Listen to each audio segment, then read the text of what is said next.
Et je vais laisser donc la parole à Nina Lachia, responsable de l'Observatoire des usages de l'agriculture numérique pour Montpellier Supagro. Quels sont les usages de la télédétection en agriculture? Vous avez la parole. Bon, normalement, cette fois-ci, c'est la bonne. Et puis en plus, vous avez mangé, donc ce sera plus facile à suivre. Ce que je vous propose, c'est de prendre un peu de recul par rapport aux présentations qu'on a vues ce matin, qui étaient vraiment plutôt centrées sur Sentinelle-2. Alors oui, c'est le thème de la journée, mais c'est aussi le thème de la télédétection en agriculture. Et donc, je vais parler de l'Observatoire des usages de l'agriculture en France. C'est un observatoire qui est porté par la chaire agrotique qui organise la journée et par l'Institut Convergence Digitag. Et l'idée, c'est de faire le point sur les technologies utilisées aujourd'hui en agriculture en France. Alors, revenir globalement, je pense que tout le monde connaît la thématique, mais quand même revenir sur la base, c'est que la télédétection, c'est quoi ? En fait, c'est les technologies qui ont pour but d'acquérir de l'information sur des objets à distance, des objets du territoire, l'exploitation, la parcelle, voire même la plante. Et donc, pour acquérir ces observations, plusieurs technologies existent. On l'a vu, Sentinelle-2, évidemment, mais aussi, c'est tout un ensemble de satellites. C'est des avions, c'est des drones, et qui ont chacune des spécificités. On a beaucoup insisté là-dessus ce matin. Chaque technologie a ses spécificités, que ce soit de la résolution spatiale, la résolution temporelle, des spécificités en termes de coûts et aussi en termes de conditions d'acquisition, et notamment en termes de sensibilité aux conditions d'acquisition et en termes de capteurs impliqués, etc. Donc, de nombreuses technologies, chacune ses spécificités. Et surtout, ce qui va dépendre du coup de la technologie qu'on va choisir pour son domaine, ça va dépendre des usages qu'on veut en faire derrière. Donc c'est pour ça qu'on a vraiment voulu faire le point sur les usages de la télédétection en agriculture. Et avant de commencer vraiment de rentrer dans le cœur du sujet, on voulait partager avec vous un constat qu'on a fait l'année dernière. On a fait 2 enquêtes dans le cadre de l'Observatoire auprès de conseillers agricoles, des conseillers en viticulture, des conseillers en grande culture, et on les a sollicités pour savoir s'ils étaient sollicités ou pas par les agriculteurs qu'ils suivent. Donc un conseiller qui suit un panel de 50 à 150 agriculteurs. Et on a obtenu ces résultats-ci, c'est-à-dire qu'en viticulture, il y a 30% des conseillers qui ont dit que oui, ces 2 dernières années, ils ont été sollicités par leurs agriculteurs pour des services en télédétection. Et en grande culture, c'est plutôt les 3/4 qui ont été concernés.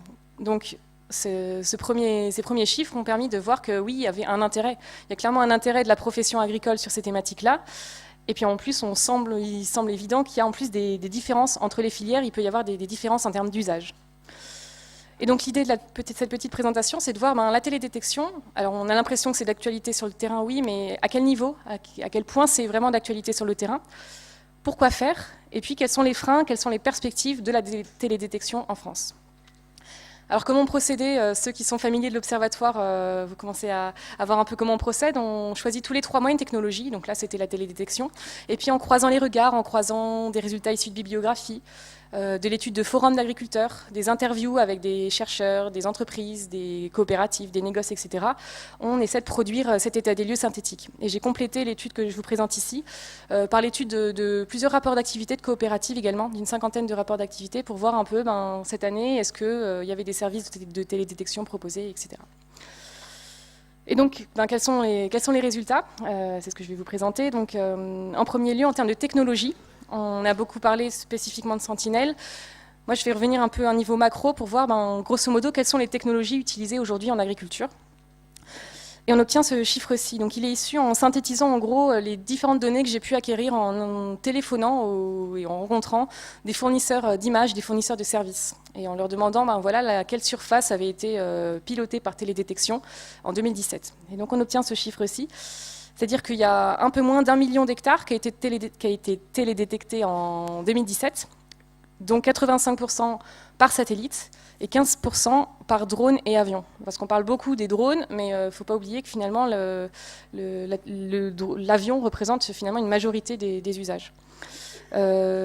Pour ceux qui se rappellent, on a fait la même étude l'année dernière, et donc on a évidemment cherché un peu à comparer, voir s'il y avait une évolution. Et la réponse est non, c'est pas évident, il n'y a pas d'évolution particulière, d'augmentation drastique des usages de la télédétection. On est exactement sur les mêmes proportions et on est à peu près sur la même surface. Alors, 85% de la surface télédétectée par satellite avec un S, puisque vous l'avez bien vu ce matin avec les multiples présentations, il y a même une illustration, vous voyez beaucoup de satellites, je crois que c'est 300 satellites autour de la Terre. Seuls quelques-uns sont utilisés en agriculture. Et notamment, quels satellites sont concernés? Aujourd'hui, c'est apparemment ceux-ci. Donc, les satellites SPOT, 5, 6 et 7, sont grosso modo les plus utilisés en agriculture. Et puis d'autres satellites sont également utilisés, MODIS, DMC, Landsat et puis Sentinel 1 et 2 évidemment. Et puis on a aussi ponctuellement des petits usages, alors plus précis, vraiment moins évidents, avec Pléiades, quelques satellites privés, et puis le réseau Planète qui commence aussi à émerger. Alors ce que je veux dire par là, c'est qu'il y a beaucoup d'autres personnes qui sont mieux placées que moi pour parler des satellites utilisés en télédétection, mais ce qui est intéressant, c'est de voir qu'aujourd'hui, les fournisseurs d'images, les fournisseurs de services, surtout en agriculture, ne se contentent pas d'un satellite. Il n'y a pas un satellite miracle pour l'agriculture française, mais que c'est surtout des constellations de satellites en croisant des données issues de satellites différents, parce que chacun a sa spécificité qui va correspondre à l'usage qu'on va en faire derrière. Donc c'est ça qui est plutôt à retenir, c'est que vraiment c'est en croisant les différentes données obtenues qu'on va pouvoir avoir le bon service. Alors, le service, mais qui finalement utilise ces informations-là, qui utilise les données issues de la télédétection. Alors évidemment, on parle d'agriculture, je vais parler des acteurs classiques du monde agricole, les structures collectives telles que les coopératives, les négoces, les chambres d'agriculture, et aussi parfois les agriculteurs eux-mêmes qui vont utiliser directement des services de télédétection. Je vais illustrer un peu cette donnée-là. Il semble évident que les structures collectives utilisent, du moins sont utilisatrices de ces services de télédétection.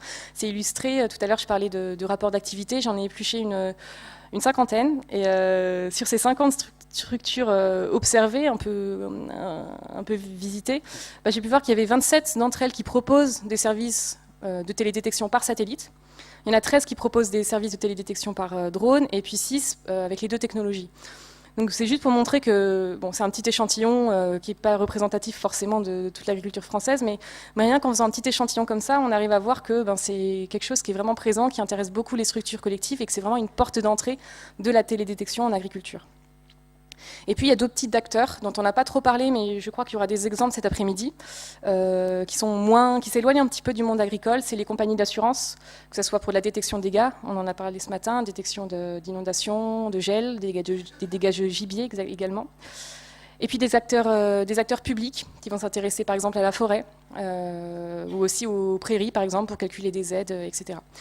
Donc je ne vais pas forcément vous parler de ces structures-là, d'autres personnes en parleraient mieux que moi. Je vais me focaliser sur les acteurs classiques de l'agriculture, notamment les structures collectives. Et donc à travers eux, à travers elles, les agriculteurs. Et donc la télédétection, pourquoi faire au final, pourquoi faire au champ? Et notamment, quelles filières sont concernées? On a vu en introduction qu'on avait l'impression qu'il y avait un usage qui concernait plutôt la grande culture. En interrogeant les fournisseurs de services, on constate qu'effectivement, oui, c'est plutôt une histoire de grande culture que de viticulture. En effet, d'après ce qu'on a observé, on voit qu'il y a 10% de la surface française en grande culture qui a été pilotée par télédétection. Donc 10%, essentiellement en grande partie en blé, aussi en colza, qui est une filière qui semble assez importante, et puis d'autres filières dont on a aussi un petit peu entendu parler ce matin, orge, triticale. Et puis en viticulture, c'est un usage vraiment moindre. On est à peine plus d'1% de la surface qui a été pilotée par télédétection. Idem, par rapport à l'année dernière, on est en gros sur les mêmes tendances. Donc ça semble pas trop évoluer pour plein de raisons. Il y a eu des raisons climatiques, il y a eu des contextes économiques difficiles. Donc on voit que même si on en parle beaucoup, l'usage ne paraît pas vraiment grandir. Alors, en grande culture, oui, mais alors ça sert à quoi? On l'a vu ce matin aussi avec certains exemples, c'est qu'en grande culture, l'usage quasiment systématique, c'est la fertilisation, le pilotage de la fertilisation et surtout pilotage fertilisation azotée. On a aussi quelques usages qui émergent, mais qui semblent moins prioritaires. C'est pour tout ce qui est détection des dégâts, j'en ai parlé un petit peu aussi. Et puis un petit peu de pilotage des semis, notamment en faisant du zonage de sol, ce genre de choses. Mais c'est vraiment la fertilisation qui semble l'entrée en grande culture. Donc je parle en généralisant. Alors pour plusieurs raisons, on en a parlé, de la fertilisation azotée, il y a des contraintes réglementaires. Donc c'est une entrée évidente des agriculteurs quand il y a une contrainte réglementaire pour justifier une dose à appliquer. Il y a aussi le fait que l'offre elle est mature, ça fait assez longtemps qu'on propose ce genre de service, donc les agriculteurs sont assez rassurés, ils savent que ça fonctionne, il y a des retours d'expérience, il y a des entreprises qui sont bien identifiées, on sait qu'elles marchent, et mine de rien ça aide à donner de la confiance aux utilisateurs derrière. Et puis il y a un troisième aspect qui favorise cet usage, c'est que ça concerne directement la gestion des intrants. Or, pour adopter un service, il faut clairement voir qu'est-ce que ça va m'apporter derrière. Alors je ne dis pas que c'est directement une rentabilité évidente, mais du moins ça parle à l'agriculteur, ça touche directement aux intrants qui vont être appliqués sur la parcelle, ça parle au fait que je vais pas forcément moins en mettre, mais mieux en mettre, et donc c'est quelque chose qui est assez facilement compréhensible. Et donc tout ça, c'est des facteurs qui peuvent expliquer que la fertilisation, c'est l'usage principal en grande culture et que l'offre, elle est mature et du coup, il y a un réel usage. Alors en viticulture, c'est moins évident. J'ai mis plus de cases. Un usage principal, on identifie un peu 3 usages principaux, on les a un petit peu vus aussi ce matin. Le premier, c'est plutôt, je dirais, la connaissance du vignoble. La télédétection semble être utilisée pour mieux connaître mon vignoble, pour faciliter mon tour de plaine. Identifier des zones qui ne sont pas les mêmes entre elles, là où il y a possiblement des difficultés, des pilotages, etc. C'est plutôt mieux savoir comment je vais gérer mon tour de plaine et du coup gagner du temps, en précision, etc. Il y a aussi un usage en termes de pilotage de la fertilisation et puis pilotage des vendanges, vendanges interparcellaires, vendanger une parcelle avant une autre ou vendanger telle partie de la parcelle avant une autre.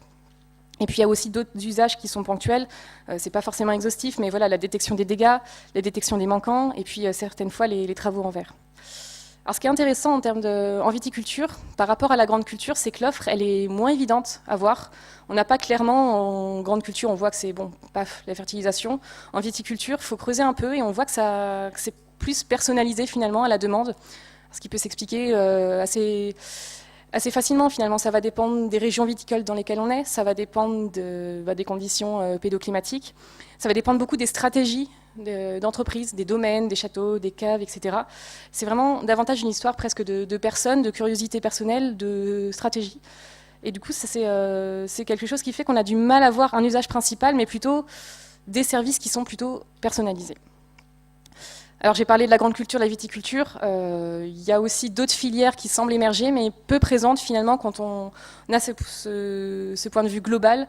Il y a quelques usages qui sont ressortis par exemple en betterave et en pommes de terre, mais assez peu présents. Alors je voulais revenir aussi sur un point qui semblait intéressant. On a vu ce matin, il y a eu des fournisseurs d'images, il y a eu des fournisseurs de services, il y a eu des éditeurs de logiciels, voir un peu comment se structure ce marché aujourd'hui, comment arrive la donnée jusqu'à finalement l'agriculteur. Alors finalement, c'est une filière qui est assez structurée. Alors je prends par exemple le cas de la télédétection pour le pilotage de la fertilisation. Ça, c'est un schéma que je propose, mais qui est finalement transposable à un peu toutes les technologies en agriculture de précision. On avait quasiment le même quand on a fait une étude sur la résistivité ou la conductivité, par exemple. La filière s'organiserait en général de cette façon-ci, c'est-à-dire qu'on a un fournisseur de matériel, par exemple la vente ou d'allocation de drones, de la vente d'images, donc par exemple les images Airbus de ce matin. On a ces images qui vont à un fournisseur de services, donc pareil, si on suit la ligne de ce matin, ça va être plutôt Terranis qui a ces images, qui les traite par rapport à un besoin particulier. Ces images sont intégrées à une structure collective qui intègre là des données culturelles, un parcellaire, des types de sols, des précédents, des variétés, etc., pour en faire un conseil donc, qui va être interprété par un conseiller. Et finalement, c'est ce conseil interprété à l'aide d'un conseiller qui va permettre à l'agriculteur d'utiliser la donnée. Donc ça, c'est une filière qui paraît... c'est un schéma qu'on retrouve quasiment systématiquement. Alors parfois, fournisseurs de matériel et fournisseurs de services sont groupés. Parfois, c'est le fournisseur de services et la structure collective qui sont groupés. Évidemment, ça peut s'adapter. Mais c'est un schéma qui se retrouve quand même assez systématiquement. Et puis ce matin, on a vu 2 cas avec Smag et Isagri, qui sont deux éditeurs de logiciels.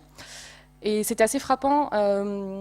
Sentinel-2, finalement, ça vient un peu bousculer ce schéma-là, puisqu'on a maintenant des éditeurs de logiciels qui cherchent maintenant à s'intégrer à ce service-là, puisqu'on passe directement de l'image presque brute à l'agriculteur. Et du coup, c'est vraiment un aspect qui est intéressant avec Sentinel-2, c'est de voir comment ça peut un peu changer ses usages et cette structuration du marché. C'était une petite parenthèse, on pourra en discuter. Et on va aller jusqu'au bout, c'est-à-dire que maintenant que le conseiller a eu un conseil, qu'il a pu interpréter les données, c'est aussi intéressant de voir à quel point c'est utilisé au champ, puisque c'est bien joli d'avoir une carte, des belles couleurs, mais qu'est-ce qui se passe derrière? Comment y appliquer le conseil, l'application? Donc j'ai pris l'exemple de l'usage principal, qui est par exemple la modulation de l'azote, qui semble quand même être l'usage le plus mature, donc avec vraiment une application derrière. En discutant avec les fournisseurs de services, les coopératives, etc., on voit que sur l'exemple de la modulation de l'azote, finalement, il y a plusieurs façons de gérer ce conseil. Il y a déjà le fait de ne pas l'utiliser, juste d'avoir une donnée, de ne pas trop savoir quoi en faire, mais surtout, comment je vais l'appliquer derrière, ça peut être soit en appliquant une dose moyenne à la parcelle, c'est-à-dire que mon conseil va juste servir à avoir une moyenne de la dose que je dois appliquer sur cette parcelle, c'est de la modulation interparcellaire, et soit de la modulation, effectivement, que je peux faire de deux aspects, soit manuel, sur la base de ma carte, je vais savoir qu'en gros, je vais appliquer telle dose dans le bas de ma parcelle et telle dose dans le haut de ma parcelle, voire avoir de la modulation automatique qui nécessite derrière un équipement, on en a un petit peu parlé tout à l'heure. Et donc ça impacte aussi le besoin en image, une bonne résolution, l'équipement derrière, etc. Et puis des solutions interopérables. Donc la tendance globale, c'est sans surprise, c'est quand même, il apparaît que c'est majoritairement de la modulation interparcellaire, donc à la dose moyenne à la parcelle. Et puis ensuite, il y en a quand même une bonne partie, je dirais 40% des usages qui seraient sur de la modulation manuelle, et puis ce serait 10% des agriculteurs qui vraiment modulent de façon automatique leur culture, en grande culture. Alors justement, quels sont les freins à l'adoption? On voit qu'il y a un usage, on voit qu'il y a de quoi s'améliorer. Quels sont les freins identifiés sur la télédétection en agriculture? Alors j'en propose 3, il y en a évidemment plein d'autres, on pourra aussi en discuter. Alors le premier, c'est un frein qui semble évident, donc c'est le coût. Enfin, ça serait le coût, mais surtout, plutôt que le coût, je dirais la sensibilité à la conjoncture en agriculture. Par exemple, cette année, il y a beaucoup de fournisseurs de services qui m'ont dit on a un peu baissé en termes de surface, mais parce qu'il y a eu une mauvaise récolte, parce que du coup, il y a moins de trésorerie et que finalement, l'investissement dans un service de télédétection, ce n'est pas forcément la priorité. Donc on voit vraiment qu'il y a une sensibilité, plutôt que le coût même du pilotage de la télédétection à l'hectare, c'est plutôt l'insensibilité au marché qui est là. Alors Sentinel-2, on a vu que c'était potentiellement des images gratuites. Est-ce que ça va soulever un peu ce frein-là? On ne sait pas trop, puisque finalement, on a vu, une image Sentinel-2 ne suffit pas toute seule. Il y a quand même besoin de l'intégrer dans des interfaces, il y a besoin de la comprendre, de l'interpréter, d'en faire un conseil. Donc il y a quand même un service qui est là derrière, donc quand même un service, un conseil qui, a priori, quand même devrait être rémunéré. Donc voilà, ça soulève quand même pas mal de questions. Le deuxième frein que j'ai identifié, c'est la confiance dans le conseil, à 2 niveaux.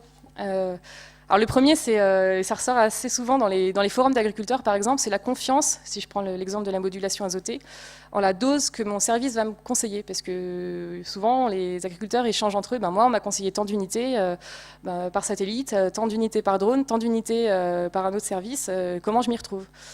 Et surtout, comment je m'y retrouve? Parce que d'habitude, moi, j'applique pas ça. Donc il y a aussi la confiance au niveau, il y a plusieurs sources de données, et en plus, ça ne correspond pas à ce que moi, je fais d'habitude. Donc il y a vraiment un frein là-dessus sur la confiance dans le conseil. Et la confiance aussi, donc en termes de quantité, aussi sur la disponibilité des données. On l'a vu ce matin, il y a quand même des contraintes. Même si on peut avoir avec Sentinel 10 images par mois, je crois que c'était ça, finalement il n'y en a qu'une qui est vraiment exploitable. Et encore, est-ce que ça va être au moment où moi j'en ai besoin? C'est pas sûr. Donc il y a aussi des freins sur, moi j'ai besoin d'une image au mois de mars, et pas avant, pas après, j'en ai besoin à ce moment-là. Comment je peux être sûr que ça va fonctionner? Donc, il y a aussi ce frein de confiance dans le conseil, qui peut, en piste de levier, ce qu'on identifie, c'est pas qu'on va forcément, la technologie va pas forcément pouvoir s'adapter à ces besoins-là, mais peut-être qu'il y a un besoin de pédagogie, d'explication, de comprendre comment, pourquoi il y a des contraintes logistiques d'acquisition d'images qui sont pas forcément en phase avec le besoin métier. Donc là, c'est plutôt un rôle de pédagogie, d'accompagnement, donc de conseil. Et c'est là qu'on pense que les conseillers peuvent avoir un rôle à jouer pour lever ces freins-là. Et puis un troisième frein, j'en ai un petit peu parlé avec l'équipement. On peut avoir des conseils de bonne qualité, mais derrière, comment lever ce frein-là? Après, on voit qu'en faisant de la modulation manuelle, finalement, avec cet exemple-là, c'est pas forcément nécessaire d'avoir l'équipement au top. Et puis en plus, avec la mutualisation des achats d'équipements, les ETA, les nombreuses plateformes, etc., c'est aussi des leviers possibles. Donc voilà, des pistes de frein. N'hésitez pas à revenir vers moi si vous voyez d'autres choses qui vous intéressent. Et puis je voulais finir par les perspectives 2018-2019 et après. J'ai un petit tour d'horizon sur ce qu'on peut imaginer. Donc sans aller forcément très loin, mais le thème du jour, c'est Sentinelle-2. Donc entre ce qu'on a vu ce matin, ce qu'on va voir cet après-midi, en termes d'exemples d'usage, on va essayer de voir aussi Sentinelle-2, par la fréquence temporelle et spatiale, qu'est-ce que ça peut offrir comme nouveaux usages. Il y a aussi un autre projet dont on n'a pas parlé, qui est le projet Planète, où là, il y a quand même entre 150 et 200 nanosatellites qui sont autour de la Terre pour fournir des images à 3 mètres de résolution. Donc là aussi, il y a potentiellement des sujets pour appliquer à l'agriculture qui peuvent être intéressants. Et puis en termes de filière, j'ai beaucoup parlé de grande culture et de viticulture. Donc viticulture a développé un corps. Et il y a aussi des filières qui émergent, on a vu aussi ce matin avec le maïs, et notamment les usages en termes d'irrigation. Donc là, on a l'impression que ça va émerger. On verra les années prochaines ce que ça donne. Et puis d'autres filières, j'en ai un petit peu parlé, qui semblent aussi utilisées. Et puis en termes de nouveaux usages, la gestion des maladies, la gestion des adventices, ça semble un besoin très fort de la profession, notamment viticole. Mais ce qui semble clair, c'est que l'offre, elle n'est pas encore mature, on n'arrive pas à y voir très clair. Et donc, autant il y a un besoin fort, autant c'est clair que ce n'est pas encore complètement disponible. Voilà, c'est fini. Merci. Donc là, j'ai mis les personnes que j'ai contactées pour cette étude. Et si vous avez, des usages, des freins, des choses à me partager, n'hésitez pas à revenir vers nous. Et on publiera une infographie synthétisant tout ça sur le site de l'Observatoire. Merci. Nina Lachia, merci beaucoup pour cet éclairage.